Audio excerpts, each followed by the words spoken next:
Tafsir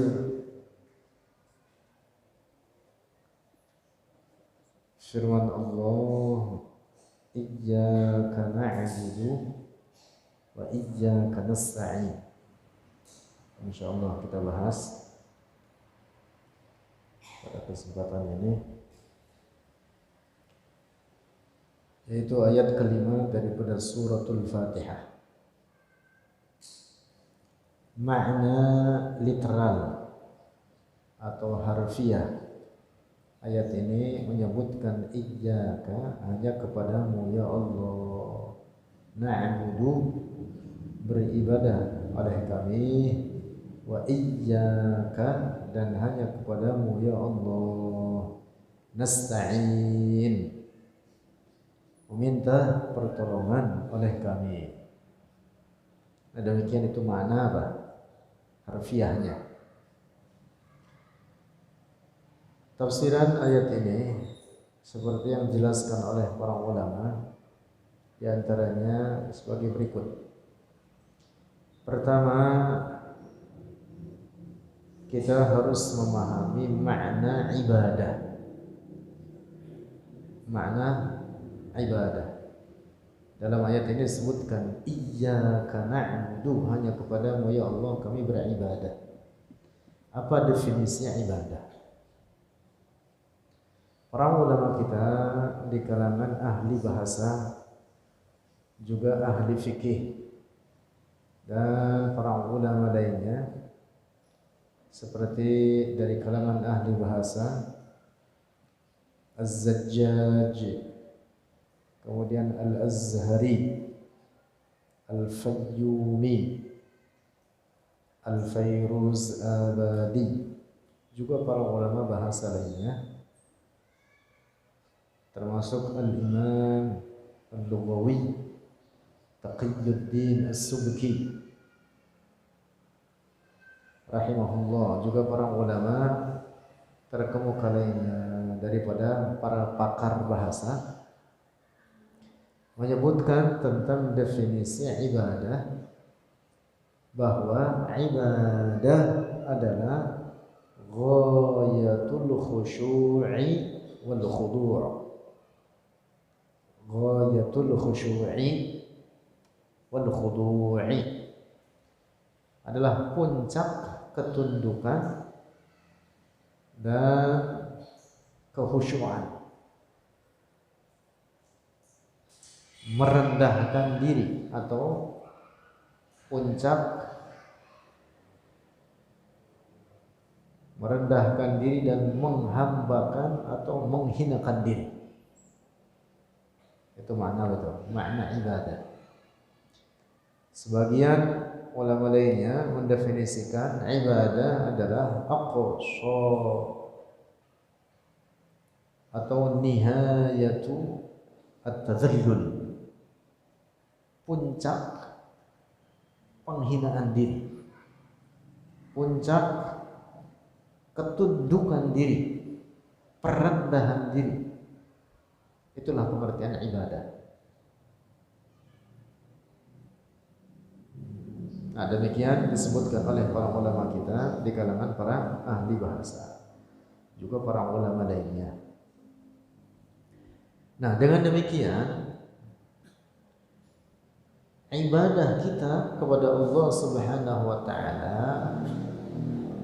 adalah bentuk daripada puncak penghambaan diri kita, ketundukan diri kita, penghinaan terhadap diri kita sendiri terhadap Allah Subhanahu wa taala, atau kepada Allah Subhanahu wa taala. Itulah yang dimaksud dengan makna ibadah. Karena itu misalkan di antara tampilan atau salah satu bentuk ibadah dalam salat, sujud adalah mazharun min mazahirin tadhallul, adalah penampakan dari puncak penghinaan diri, hingga kita meletakkan wajah kita di tempat yang diinjak oleh kaki. itu kita persembahkan kepada Allah Subhanahu wa taala. Yang karena itulah maka praktek sujud semacam itu tidak boleh diperuntukkan bagi siapapun, hanya diperuntukkan bagi Allah. Salah satunya itu, ini bentuk penampakan dari makna at-tadhallul wal khudu' wal khusyu'. Dan semua praktek ibadah itu adalah mazharun min mazahir at-tadhallul wal khudu' wal khusyu'. Dan itulah makna ibadah.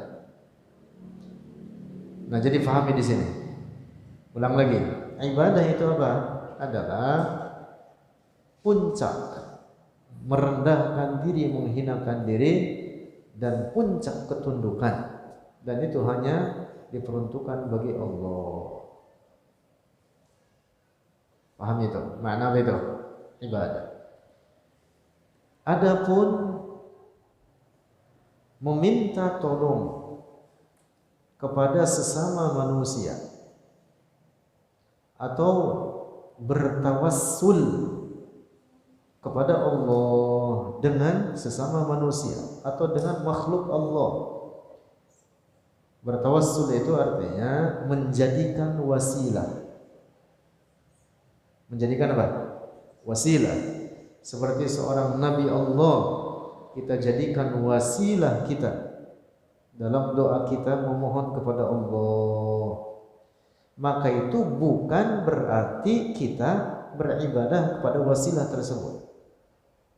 Bertawassul itu bukan berarti beribadah kepadanya. Meminta tolong kepada sama manusia bukan berarti beribadah kepadanya. Paham tidak? Nah, karena itu tidak boleh kemudian dikatakan bahwa terlarang hukumnya meminta tolong kepada semua manusia. Kalau mau minta tolonglah kepada Allah. Minta tolong kepada semua manusia, hukumnya musyrik. Na'udzubillah. Orang yang mengatakan begitu itu kebelinger. Tidak boleh sembarangan menghukumi musyrik. Mengatakan musyrik kepada orang itu mengkafirkannya. Kalau mengkafirkan sesama muslim tanpa alasan yang dibenarkan oleh syara', maka yang mengkafirkannya menjadi kafir. Mengapa? Karena menghukumi sesama muslim tanpa alasan yang dibenarkan oleh syariat bahwa dia telah menjadi kafir padahal dia muslim, sehingga dia mengkafirkan keislaman seseorang. Karena itulah maka yang mengkafirkannya yang menjadi kafir. Nah, jadi jangan sembarangan mengkafirkan kepada sesama muslim atau mengatakan musyrik kepadanya hanya karena minta tolong kepada sesama manusia, hanya karena sebatas tunduk yang biasa saja kepada manusia, tidak sampai kepada puncak ketundukan.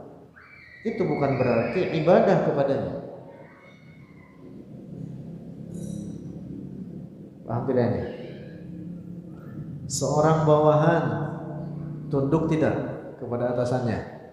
Tunduk. Apa kemudian dihukumi musyrik? Hanya dia tunduk kepada atasannya? Tidak. Tunduknya dia kepada atasan bukan kategori ibadah. Paham tidak? Ada sebagian orang di masyarakat kita sembarangan. Dia mengatakan minta tolong kepada sama makhluk hukumnya musyrik, kafir. Ngomongnya aja begitu, ngomongnya aja salah. Dia kata hukumnya musyrik. Musyrik sih dikatakan hukum.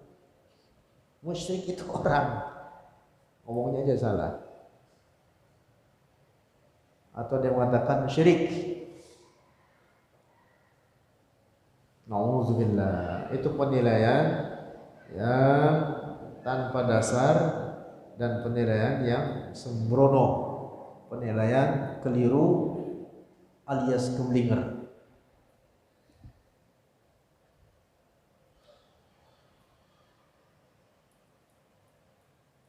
Nauzubillah.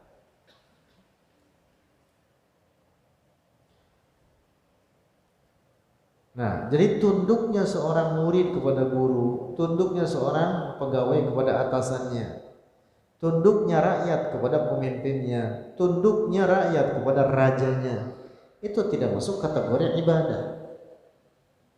Kita tunduk tidak kepada orang tua, tunduk. Seluruh perintah orang tua wajib ditaati, kecuali kalau sudah menyangkut maksiat kepada Allah, melanggar ajaran syariat, baru tidak boleh ditaati. Selain maksiat kepada Allah, wajib diikuti. Tunduk tidak kepada orang tua, tunduk. Bahkan Allah merintah untuk itu. Allah berfirman, "Wakhfid lahuma janahadz dzulli." Itu di sini disebutkan ada kata-kata zul. Artinya perendahan diri, artinya menghinakan diri juga sama. Wakhfid lahuma, rendahkan olehmu bagi kedua orang tuamu janahadz dzulli. Makna harfinya apa? Sayap kehinaan. Maksudnya apa? Supaya kita tunduk taat kepada orang tua dalam berbagai hal apapun, kecuali menyangkut maksiat kepada Allah, tidak boleh taat. La ta'ata li makhluqin fi ma'siyatil khaliq. Tidak boleh taat kepada makhluk siapapun untuk tujuan maksiat kepada Allah, baru itu tidak boleh taat. Nah, jadi kita terhadap orang tua tunduk.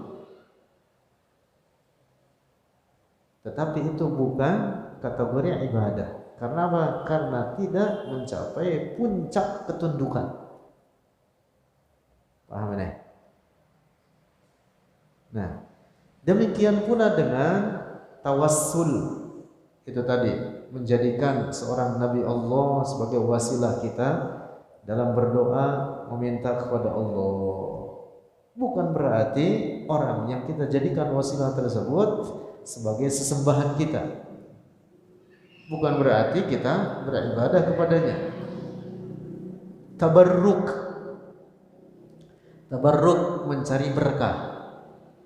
Jalannya banyak mencari berkah itu. Mencari berkah dengan peninggalan Nabi, mencari berkah dengan berkhidmah kepada ulama, mencium tangan orang soleh, orang halim dianjurkan dalam syariat. Termasuk salah satu jalan untuk meraih berkah. Nah, ketika kita mencium tangan orang tua kita, orang alim, orang soleh, orang bertakwa, kita tunduk mencium tangannya, bukan berarti kita beribadah kepadanya. Paham ini? Ada orang-orang di masyarakat kita, anak-anak muda, mereka dikenal dengan orang-orang Wahabi. Sekarang mereka menamakan diri Salafi. Sama aja itu Wahabi. Dia juga berkamuflase, pakai kedok, menamakan diri apa? Salafi. Mereka melarang cium tangan kadang-kadang. Nauzubillah. Bertemu dengan mereka, sesama mereka, salaman dipukul. Mereka mengatakan hormat kepada bendera musyrik karena beribadah kepadanya. Nauzubillah. Bagaimana hormat kepada bendera disebut ibadah? Emang ada orang yang menyembah bendera? Dasar tolol. Enggak paham makna ibadah itu dia.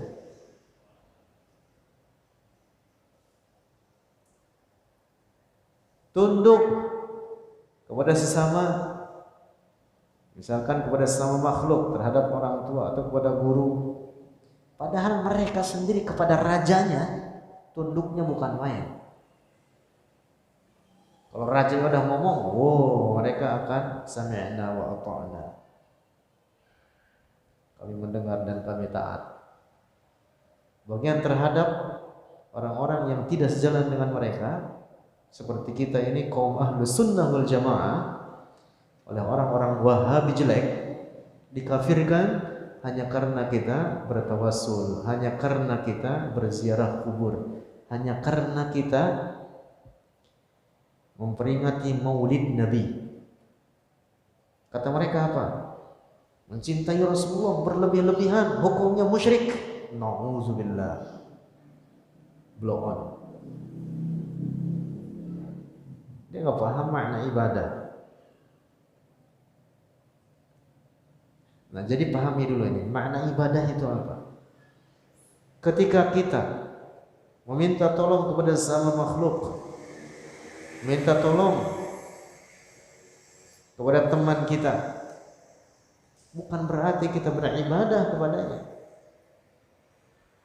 Bahkan dalam banyak keadaan saling tolong menolong itu diperintah dalam syariat.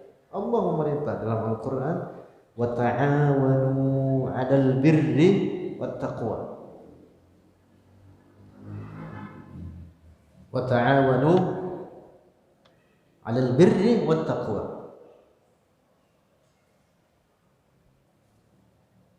Dalam hadis apalagi banyak sekali. Firman sabda Rasulullah di antaranya, wallahu fi 'aunil 'abdi ma dama al-'abdu fi 'auni akhihi.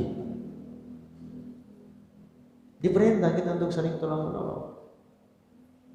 Siapa di antara kita yang enggak pernah minta tolong sama sesama? Ada enggak? Enggak ada. Dari mulai yang remeh, suruh ngambilin sendal, bikinin kopi, minta tolong kagak itu? Bikinin kopi, kagak disebut aja minta tolongnya. Padahal mah minta tolong. Udin, ono ambilin sendal. Padahal mah minta tolong.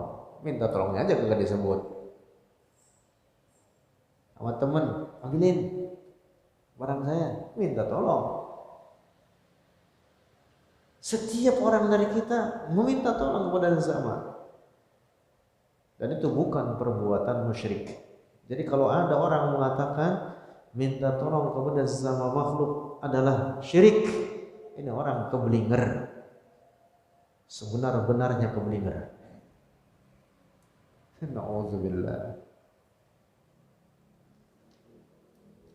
Nah, adapun makna firman Allah, wa iyyaka nasta'in. Dan hanya kepadamu ya Allah nasta'in, kami meminta tolong. Hanya kepadamu, biasanya diterjemahkan harfiahnya demikian, hanya kepadamu ya Allah nasta'in, meminta tolong oleh kami. Al-isti'anah, pertolongan yang dimaksud pada ayat ini adalah al-isti'anatul khassah, pertolongan yang khusus yang hanya diberikan oleh Allah. Bukan berarti ayat ini berisi larangan minta tolong kepada sesama makhluk. Sama sekali bukan itu maknanya. Tapi yang dimaksud wa iyyaka nasta'in ay al-isti'anatul khassah, artinya pertolongan yang khusus yang hanya diberikan oleh Allah. Dapat dipahami tidak ini? Nah, jadi sekali lagi, makna ayat ini bukan berarti berisi larangan untuk minta tolong kepada sesama makhluk. Bukan itu maknanya. Nah, tetapi yang dimaksud adalah pertolongan yang khusus, yang itu hanya diberikan oleh Allah, maka kita memohon hanya kepadanya.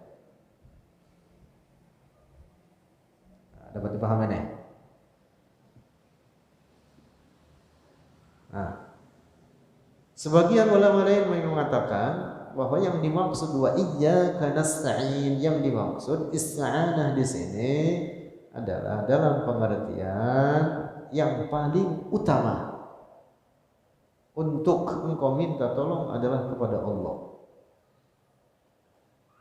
Bukan untuk menafikan atau meniadakan kebolehan minta tolong kepada makhluk, bukan. Tapi yang paling utama untuk engkau minta tolong adalah kepada Allah. Nah, sebagaimana dalam sebuah hadis diriwayatkan, idza sta'anta fasta'in billah. Idza sta'anta, apabila hendak meminta tolong oleh engkau, fasta'in billah, maka hendaklah minta tolong oleh engkau kepada Allah. Ini hadis bukan artinya bahwa minta tolong kepada selain Allah dikatakan kafir musyrik, tidak. Tapi yang dimaksud al-awlawiyah, min bab al-awlawiyah, artinya yang paling utama untuk engkau minta tolong adalah kepada Allah. Dapat dipahami bedanya?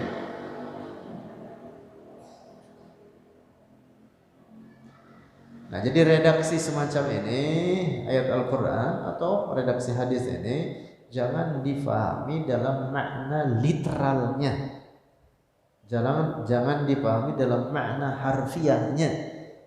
Dengan dikatakan hanya kepadamu ya Allah kami minta tolong, dengan demikian kalau minta tolong kepada selain Allah dihukumi musyrik, kafir, keluar dari Islam. Nah, itu sih ajaran Wahabi kayak gitu, itu ajaran Khawarij namanya. Auzubillah. Dan sebenarnya rusaknya ajaran Wahabi jelek itu adalah karena mereka senantiasa memegang teguh dengan setiap literal teks-teks Al-Quran dan hadis-hadis Rasulullah, termasuk ayat-ayat mutasyabihat, hadis-hadis mutasyabihat, apa aja pokoknya dia maknai secara harfiah, secara literal. Rusaknya memang di situ. Mereka mendapati ada ayat, kata mereka mengatakan Allah bersemayam di atas arasy, yaitu firman Allah Ar-Rahmanu 'alal 'arsy istawa. Padahal ayat itu bukan begitu maknanya. Lalu di saat yang sama mereka mendapati ayat firman Allah menetapkan Allah ada di langit. A'amintum man fis sama. Lalu kata mereka Allah di langit. Di saat yang sama di arasy. Tolong gitu. Blow on. Bagaimana dikatakan Allah bertempat di langit, bertempat di arasy? Allah yang menciptakan langit, Allah yang menciptakan arasy. Lalu di saat yang sama dia mengatakan di arasy dan di langit. Yang benar di mana? Di arasy atau di langit? Menurut dia gitu maksudnya. Nauzubillah. Allah ada tanpa tempat dan tanpa arah. Allah yang menciptakan langit, Allah yang menciptakan arasy. Allah tidak membutuhkan kepada ciptaannya, tidak bertempat pada ciptaannya. Nah, kembali lagi. Nah, jadi ayat itu tadi wa iyyaka nasta'in tidak boleh difahami secara literal dalam makna harfiah, lalu dikatakan hanya kepada Allah kita minta tolong, sehingga minta tolong kepada selain Allah dihukumi kafir musyrik. Nah, itu pemahaman rusak begitu.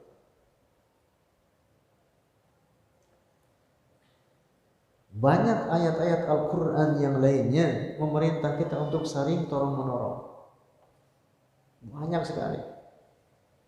Nah, kalau dikatakan musyrik minta tolong kepada sama manusia, akan bertentangan satu ayat dengan lainnya. Apalagi hadis Rasulullah, perintah di dalam hadis-hadis Rasul sangat banyak untuk saling tolong-menolong. Bahkan terkait hukum-hukum syariat ini dibangun di atas muamalah, dan ruh muamalah itu di dalam syariat adalah at-ta'awun, saling tolong-menolong. Ruhnya, spiritnya itu di situ. Bab muamalah itu kan luas banget. Bab muamalah itu ya di dalamnya praktek jual beli, nikah, apalagi munakahah itu bab tersendiri. Bab muamalah banyak. Misalkan gadai menggadai, pinjam meminjam, banyak sekali. Al-ariyah, al-musaqah, al-murabah dan seterusnya. Itu sebenarnya dibangunnya praktek-praktek muamalah itu di atas ruh ta'awun, supaya saling tolong menolong sama kita. Lantas bagaimana dikatakan kemudian minta tolong kepada makhluk dikatakan musyrik? Nauzubillah. Nah, pahami ini. Jadi ayat ini, ayat kelima daripada suratul Fatihah ini, iyyaka na'budu, hanya kepadamu kami ya Allah beribadah. Nah, fahami makna ibadah. Jangan sampai dikatakan ziarah kubur itu beribadah kepada ahli kubur. Enggak ada, para ulama mengatakan begitu. Ada orang ziarah kubur, kemudian diyakini bahwa yang diziarahinya itu adalah sebagai Tuhannya. Lantas dia datang ke situ untuk menyembahnya. Enggak ada. Paham ini? Kalau dia mengatakan, kan enggak boleh minta tolong sama yang di dalam kubur. Kata siapa kagak boleh? Boleh. Apa bedanya dengan kita minta tolong dengan yang masih hidup? Sama aja. Dengan catatan, yang dalam kubur itu adalah yang punya hak untuk itu. Seperti para wali Allah, para nabi Allah. Boleh kata siapa? Apa bedanya dengan kita minta tolong kepada sama yang masih hidup? Bahkan para nabi Allah, walaupun mereka sudah wafat, secara zahir jauh lebih bermanfaat daripada yang hidup semacam kalian ini. Rasulullah mengatakan wafatnya Rasulullah tetap menjadi kebaikan bagi umatnya ini. Rasulullah mengatakan apa? Hayati khairun lakum wa mamati khairun lakum. Tuhditsuna wa yuhdatsu lakum. Fa in ra'aytu minkum khairan hamidullah alaihi.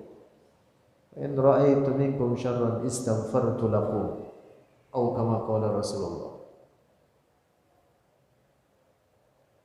Yang jelas walaupun dia minta tolong kepada ahli kubur, yang ahli kubur itu adalah orang yang berhak untuk memberikan pertolongan, para wali Allah, para nabi Allah. Yang jelas orang ziarah ke kuburan, datang ke makamnya, tidak kemudian menyembahnya, tidak kemudian menuhankannya. Enggak ada yang menuhankannya. Siapa yang menuhankan Rasulullah di kuburnya? Orang-orang Wahabi sampai melarang, dorong-dorong orang ziarah kubur jauh-jauh dari mana-mana, berbagai negara, nangis di hadapan makam Rasulullah, mencurahkan kerinduan. Oleh orang-orang Wahabi jelek didorong-dorong, dikatakan musyrik, musyrik, kafir, kafir, kafir. Nauzubillah. Tidak ada orang muslim satu pun datang ke makam Rasulullah lalu mengatakan inilah Tuhan saya hendak beribadah kepadanya. Enggak ada begitu. Nah, maka fahami makna ibadah itu apa. Sebatas ziarah kubur saja bukan beribadah kepada ahli kubur. Sebatas tawassul tidak kemudian beribadah kepada orang yang dijadikan wasilah. Paham tidak ini? Nah, jadi jangan salah paham dalam memaknai ayat ini, iyyaka na'budu wa iyyaka nasta'in, karena sebenarnya ada sebagian orang di masyarakat kita yang dia punya faham ekstrim sampai mereka mengatakan hormat kepada bendera adalah musyrik karena dia tidak faham makna ibadah. Keblinger memahami ayat ini, iyyaka na'budu wa iyyaka nasta'in.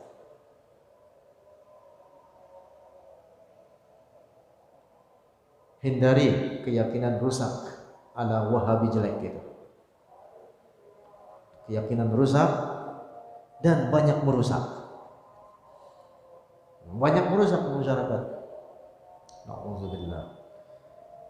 Wallahu a'lam bishawab.